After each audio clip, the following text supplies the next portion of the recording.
आपल्या लोकप्रिय चॅनलच्या माध्यमातून मी माझ्या तमाम महाराष्ट्रातील 6 कोटी मराठा बांधवांना हात जोडून कळकळीची विनंती करतो की मतभेद विसरा, आपल्या सर्वांचे हेवे दावे सोडा, मोठेपणा सोडा। आता समाजाला एकजूट होण्याची आणि मनोज दादाच्या पाठीमागे उभा राहण्याची ही अंतिम वेळ आहे।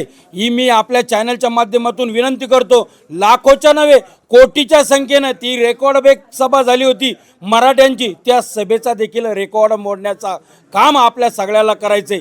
आणि दुसरी गोष्ट आपल्या चॅनलच्या माध्यमातून सांगू इच्छितो की सरकार तुम्ही आमचा अंत बघू नका।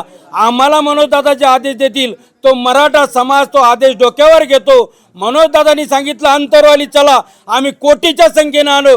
मनोज दादांनी सांगितलं मुंबई चला, आम्ही कोटीच्या संख्येने आलो। मनोज दादांनी जर सांगितलं दिल्ली चला तर आम्ही कोटीच्या संख्येने दिल्लीत सुद्धा धडक देऊ शकतो। याची नोंद या चॅनलच्या माध्यमातून सरकार तुम्ही घ्यावी।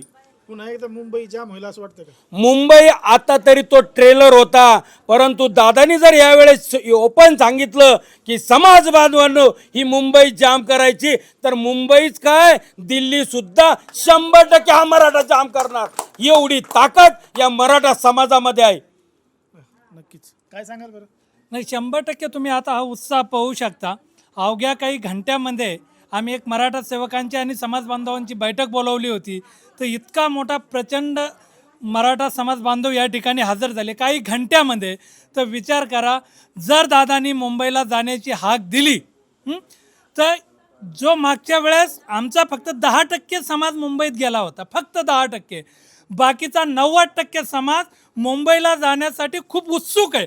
फक्त तो वाट पाहतोय दादाच्या आदेशाची। दादानी मुंबईत जायचा आदेश दिला तरी आम्ही मुंबईला जाऊ, आणि दादा म्हणले तुम्ही अंतरवालीत या, तरी उरलेला 90% समाज ना भूतो ना भविष्यती। मागं जेवढ्या रेकॉर्ड ब्रेक सभा झाल्या, रेकॉर्ड ब्रेक आंदोलनं झाले, त्याच्यापेक्षाही कैक पटीनं 29 तारखेला तुम्हाला मराठ्यांचा महाप्रलय या ठिकाणी अंतरवाली सराटीमध्ये दिसल। आणि ही अख्खी मीडिया नाही तर अख्खं जग स्वतःच्या डोळ्यांनी पाहिल।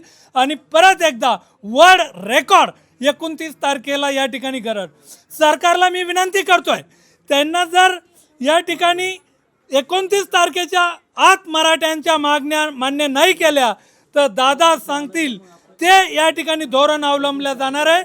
आणि जर कदाचित दादांनी सांगितलं आम्हाला मुंबईला चला रे चला, तर ते आंदोलन किंवा तो मराठ्यांचा महाप्रलय थांबवणं या कुठल्याही सरकारच्या नेत्याच्या मंत्र्याच्या किंवा ते ज्यांची चमकुगिरी करतात चाटुगिरी करतात यांच्या कोणाच्याही हातात नाही।